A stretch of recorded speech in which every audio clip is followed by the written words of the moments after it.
right, so welcome back to another episode of the Barron Report. This is our special series on the coronavirus impact on the restaurant business. And as you guys know, in this podcast, we have been pretty much nonstop this week on coverage of this issue as it faces the restaurant industry. And we've been bringing on experts, operators, and suppliers around the country to basically give us some ideas of what's going on, but also some great tips that can help you potentially save your restaurant business. All right, so Donald, let's just jump into kind of the forefront. First, you're in Albuquerque, New Mexico.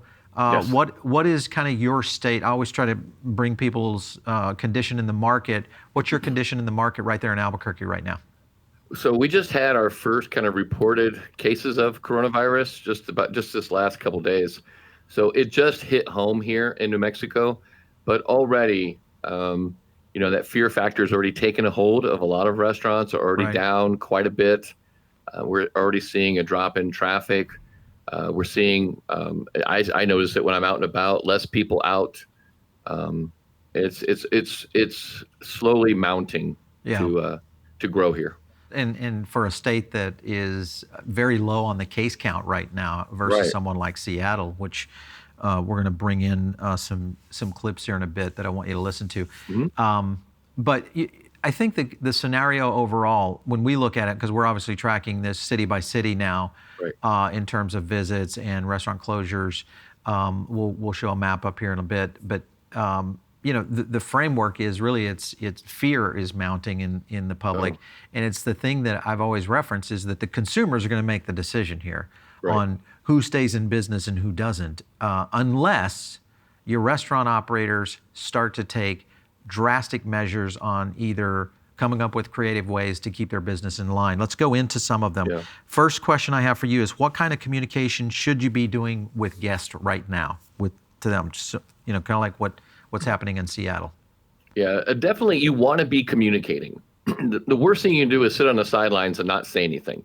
You have to be telling the public and telling your guests, especially in your market, that you are aware of it and you are taking actions, that you're being very proactive, that you're following CDC procedures, you're increasing sanitation, you're wiping down stuff more often, whatever you need to do to kind of instill that kind of safety net is there. Even though, and here's my thing, in the restaurant business, we clean, pretty methodically anyway. Like the standard daily routine. Yeah, for sure. We keep things pretty clean anyway. But you have to, again, like you said, the customer, the guest drives the decision. So they have to be reassured. So we have to go out of our ways and almost like just really make a real aggressive effort to show people that we're taking precautions. You show people cleaning stuff, and just going out of your way is the best thing you do. Now, posts are great.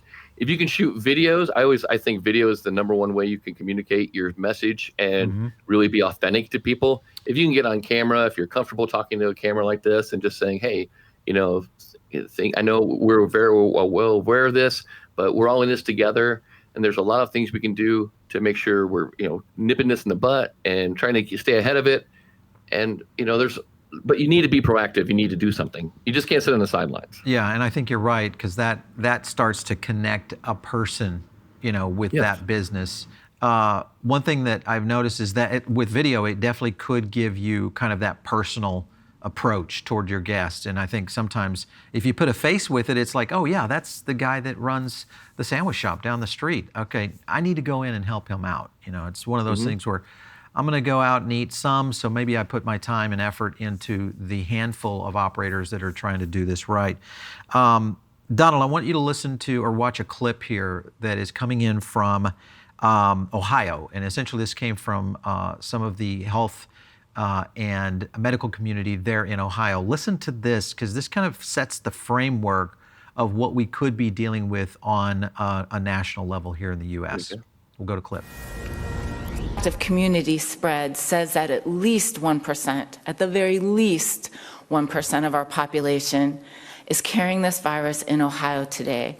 We have 11.7 million people, so the math is over 100,000. So that just gives you a sense of how this virus spreads And You heard that. The numbers are what they estimate around 1% of the population at 11 million in the state of Ohio. That comes out over 100,000 people potentially infected. Now, these are definitely numbers that we have not seen any officials talk about, even if you look back all the way to Hubei province in China, where the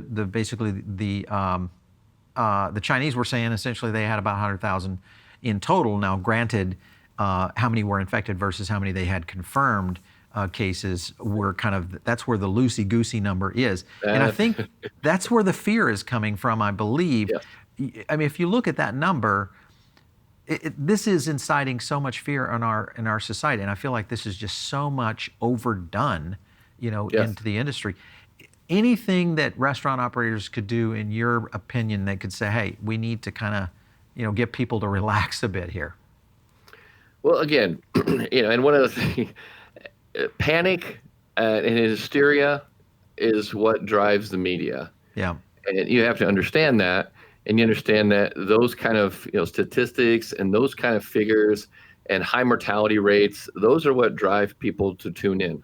Right. And the bottom line is that the coronavirus is here. All right, it's going to be in every state. It's already in every state, and it's going to hit your market. It's going to hit your community. So what can you do about it? Yeah. Well, number one is, just be smart and take regular precautions, wash your hands. If you feel like you're, having a cough or have, a fever or shortness of breath, then go seek, medical attention. But otherwise, I mean, we're also in the middle of cold and flu season too. Sure. And if you've got a cough and you've got a runny nose, you probably got the cold and the flu. Yeah. No reason to, lock yourself down, lock yourself in. No need to, overreact and just buy into this mass hysteria that the media is trying to get everyone to do. And as a restaurant owner and leader, everyone takes their cue from you. Yeah. And I always say, culture flows down, doesn't flow up. So as the leader, as of an organization, you have a responsibility to just maintain, and I say don't panic. Yeah. And I mean, don't panic. I mean, just be smart about it. Yeah, and, keep calm and if carry you're on. you're crazy, and you're walking into your restaurant with a full blown mask on and gloves on, and you don't want to. Everyone else on your team's going to freak out too. And then what's going to happen? They freak out, and then your guests freak out, and then your restaurant's dead, and then you're closed. Yeah, for sure. All right, well, so let's talk about the aspect of marketing and digital as a key force here. So this is something you and I have been talking about for over a couple years, is that there is a shift going on for online delivery, third-party pickup, really just kind of this movement to food away from the restaurant. Yes. And it obviously, with something like this happening, this is kind of the perfect segue for operators to look at a real significant shift in their business model. What are your thoughts on that? Yeah, if you've not made the shift into third-party delivery or online market or online ordering, now is the time to make that jump, and you need to do it very quickly. Yeah.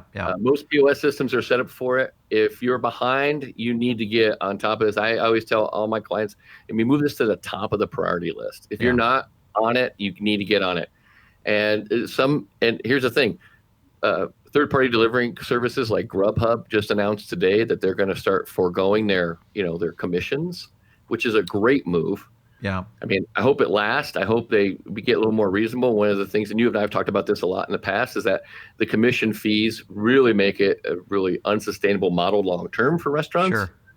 Well, they can't keep it that way for long, because obviously their business would go out immediately. But here's the thing I'm concerned with, obviously, with consumers kind of still in control here. When you put third-party delivery in between you and your food, you're basically injecting another exposure point. So any really smart person is going to say, hey, I'm going to order online and I'm going to go pick it up because I know it's me picking up. I'm grabbing the bag. I know who's touched it, and I'm moving on. And curbside delivery is awesome if you have that available.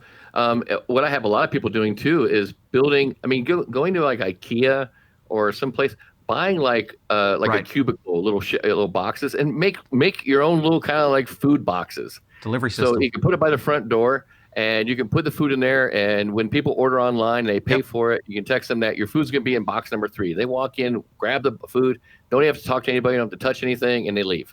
Yeah. That's a great thing you can do. It's easy to set up too. I But it have gives that got- sense of safety. I have got a great idea for our operators I'm going to share here before this is over. I want to show 3 clips to you now. We're going to go back to back, and this is like a city rundown. It's going to be our most impacted city here in the U.S., Seattle. Then we're going to go to clip 2, which is Portland, right there next to them, and then St. Louis. And I want you to listen to what these guys are doing in each one of these cities. Let's roll the clips. And if this continues in 6 months, we could lose up to $3 million in revenue, and our employees could lose up to $1 million in lost wages. Fougere, the CEO and founder, says for now he's foregoing his wages in order to pay vendors and employees. I think it's going to be very interesting to see how the restaurant industry is able to weather this storm. That concern brought restaurant owners together today. And I'm going to tell you right now that I have never seen anything like this. Unfortunately, when looking at our finances, I just couldn't continue on and not be able to pay our employees. The owner of Ariba Cantina says he's decided to close. Christy Brown has made a difficult decision too.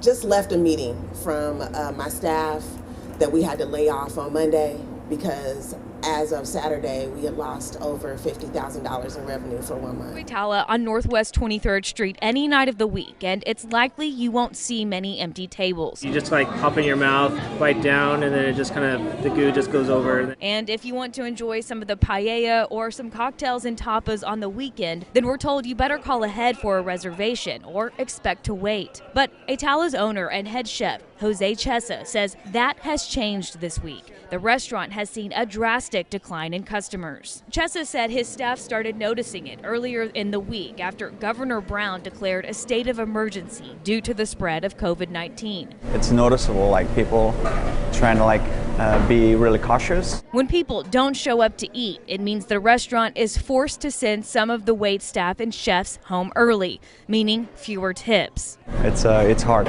It's a challenging time for restaurants and also the local business community in Portland. According to Marcus Hibden with Travel Portland, the restaurant industry already experiences a tough go at it this time of the year. It's the reason Portland Dining Month was created more than a decade ago. While it's time to heed the advice of public health officials, Hibden also wants to remind everyone it's a good time to show restaurants and other local businesses a bit more love.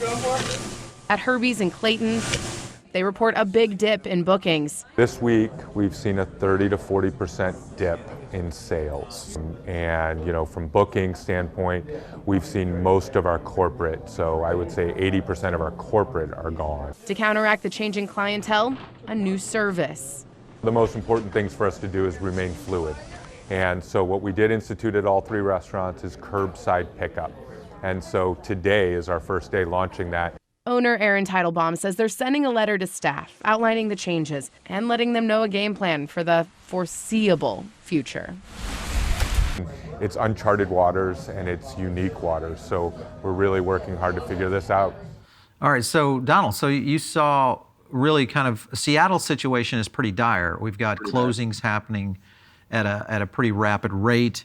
Right. Portland is not far behind them, obviously, in the Pacific Northwest, just in the sense of the sentiment of the consumer. And then St. Louis, I love the fact that this was a full-service restaurant that literally went to curbside. So I think, do you feel that a curbside takeout product is the only model that's going to kind of implement some cushion factor here for fine dining or even casual dining? Yeah, it's definitely the model you want to adjust to.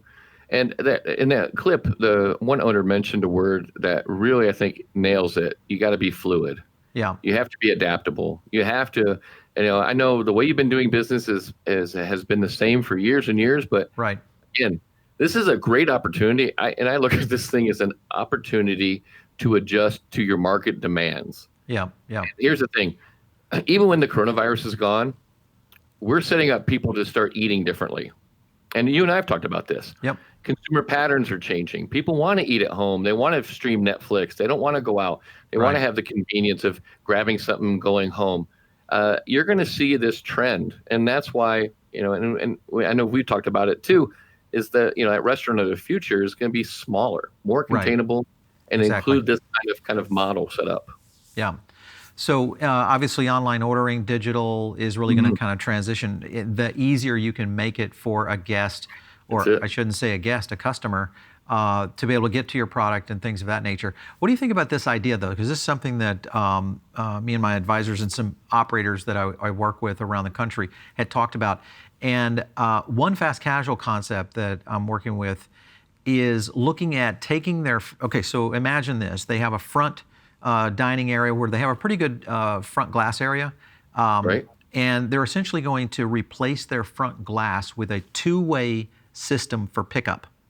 So the dining area, they're taking all their furniture out and they're literally eliminating dining in. You can only order online. And it's all cashless, obviously, through credit card payment.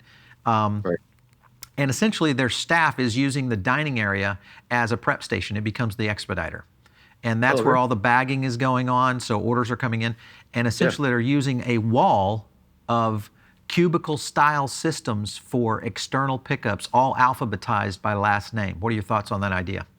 That's a great idea. I mean, that's brilliant. And see, that's being fluid and adapting to what the needs are of what your market is asking for. Yeah. As things get tighter like this, and especially, we have to change service models up. We are going to have to, flip the model and change some paradigm thinking about, service. What is service? And how do we basically still get our product, and our food to the customer, to the guest, and still be able to stay in business? What are your thoughts on staff kind of reassignment? So you've got a team of, say, 25 for your fine dining restaurant. How would you look at reassignment there? Because you've got waiters and obviously service staff, front of house staff, and especially in the bar business. How would you go about reassigning them? Because obviously they could either lose their jobs or convert to some other function within the restaurant, whether it's customer service via phone and text and working on digital, or it's in food prep and food expediting. What would be kind of your management strategy there? So my first advice is always this: when there's things like this kind of coronavirus, this is a great opportunity to kind of weed out, and you can use the word Darwinism or natural selection.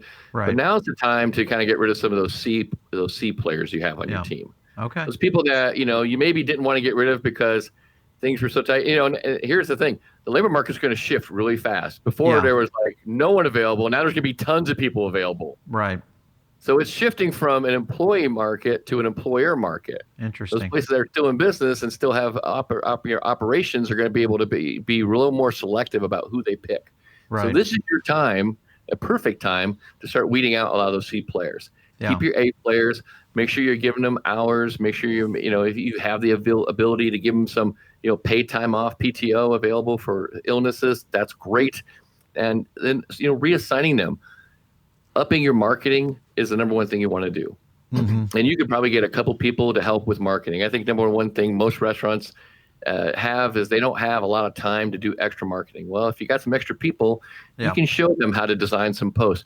You show them how to shoot some videos. You can have them. You can go around and do some community support stuff and shoot some videos at your local places. You're doing some stuff in the community that you're still involved. I mean, volunteer stuff like, food banks, places like that are having a problem getting people to come down, show that you're committed and that you're still involved in your community. And so shift some of those people to that kind of aspects is the best thing you can do. And get rid of the poor performers. Hate to say it, but yeah, I know it's something. Well, it's like scenarios I've been on. I've sat on several restaurant boards, and those are hard decisions that we've had to make in this period of time. And some of the things we're talking about is closures of restaurants that are not performing well, which is kind of a natural evolution of a brand anyway. You typically get to that point. It just now, under the circumstances, you look at accelerating it. All right, so let's go into thinking about the future here now. So we really don't know what this runway is going to look like. We do know that a good part of the restaurant community only has about 3 to 4 weeks of runway, whether that's supply chain, cash flow, access to funding, which unless the government steps in and makes small business available, loans available to bridge it, we could see pretty catastrophic numbers here. Our estimates, based on what we know today, and of course everything can compound as numbers start to change, especially if the fear factor continues at the pace it's in. But our number right now, we're thinking by May 1st, we could see about 250,000 people out of work in the food service space. That is a massive number in such a short time. What are your thoughts on the future restaurant operation? Would you go ghost? Would you look at conversions of your restaurants, fine dining, converting to fast casual and curbside pickup concepts? What are some things that you might really going outside the box here in terms of operations? So let me throw out a little tip that people can do right now to maybe help with some cash flow issues. Okay. So what do we normally do around Thanksgiving? We usually do Black Friday, and we usually do gift cards, right? Right. And we usually do a huge promo on gift cards. And we're usually doing the, buy 100, get an extra 20, whatever. There you go. That might be a great opportunity to do, maybe instead of a Black Friday, do a coronavirus gift card, feature that you could really help to drive. Because I know I have a couple clients that, during Black Friday and Cyber Monday, they'll do $1 million in gift cards just during that time. And that's crazy, and that's crazy money, and it really helps them, especially when they have those gift card sales, helps throw them through those slow periods they normally have, typically are January and February. Yep. So that might be a good time to really kind of dust off some of those Black Friday deals you have and roll them back out and try to get some cash flow going. And as far as moving forward, you're going to have to really, number one, I say, especially when times are tight like this, one of my advices to a lot of my clients is you need to go to a kind of a transitional menu, and you need to cut your menu down pretty drastically. Right. To support a smaller staff and support smaller inventory and support a smaller kitchen, line. Yep. So number one, you really want to, and this is a great opportunity, and for a lot of those people, and we've talked about this. Majority of restaurant owners only have a few weeks of cash flow available, but also majority of restaurant owners, and I've asked every time I go to a crowd, it doesn't matter if I got 100 people in the room, 500 people, 1,000 people in the room. I always ask this question: how many restaurant owners know down to the penny everything on their menu what it costs? And only 2 to 5% ever raise their hand. Yeah. This is a perfect opportunity, and the great challenge is this is a chance to get your business back on track by digging down to the basics and fundamentals and learning what drives your menu cost. Right. So it's a great time to take apart your menu, look at the menu cost, and put it back together. And I always say, right now, you should just be doing like your greatest hits. Yep. Yeah. Get in there. And of course, also now you're dropping into your P&L pretty quickly, probably on a day in, day out basis. So you definitely are looking at, cost centers that probably can be adjusted, because now you're looking at restaurants, hey, a 5% adjustment here or there, that could maybe save someone's job, which is a huge potential there as we get moving forward.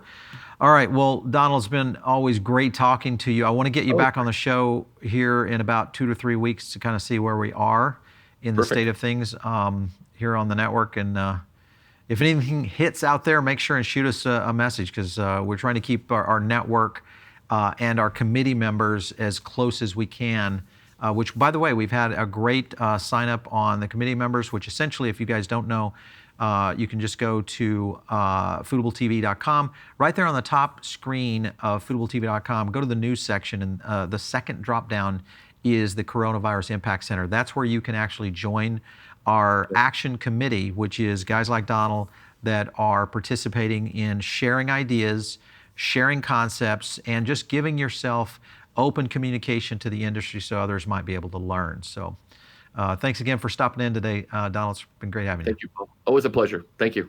Absolutely. All right, so if you are listening in on the podcast right now, maybe you're on iTunes or a Spotify, make sure and drop us a note. We love to get your feedback. And of course, if you have an idea that you would like us to cover on this special series as it relates to the coronavirus impact on the restaurant and hospitality business, shoot us a note to producer@foodabletv.com. And you can also hit me up on Twitter @Paul Barron. And last but not least, make sure and check out some of our previous episodes. We've had some great coverage here on the network this week with a lot of very good information for operators, including operators, experts like Donald on the show. We will continue this coverage right here, so stay tuned right here on another Barron Report. News.